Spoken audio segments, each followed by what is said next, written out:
Hi అండి. ఎలా ఉన్నారు? మేము బాగున్నాము. మీరు బాగున్నారా? ఈరోజు నా స్టైల్‌లో చట్నీ పొడి ఎలా తయారు చేసుకోవాలో చూపిస్తాను చూడండి. ఇది మా బాబుకు చాలా ఫేవరెట్ పొడి.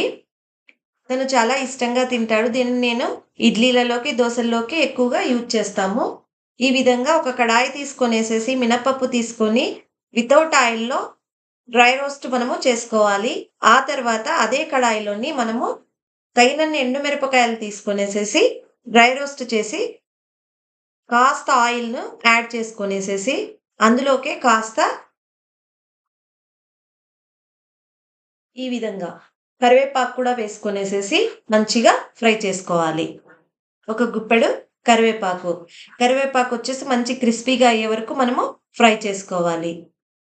ఆ తర్వాత కాస్త జీలకర్రను కూడా యాడ్ చేసుకోవాలి. ఇది మొత్తం మంచిగా ఫ్రై అయిన తర్వాత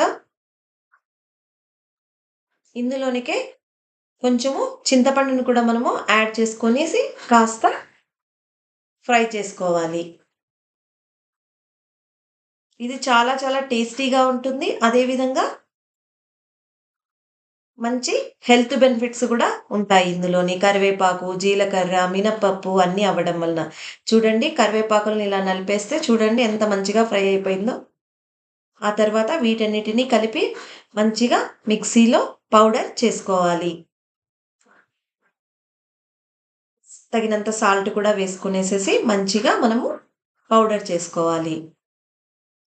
ఇది ఇడ్లీలోకి మంచి కాంబినేషన్. ప్రతి ఒక్కరు కూడా ట్రై చేయండి. చూడండి ఈ విధంగా వస్తుంది. చాలా చాలా టేస్టీగా ఉంటుంది. ట్రై చేయండి. బాయ్ అండి.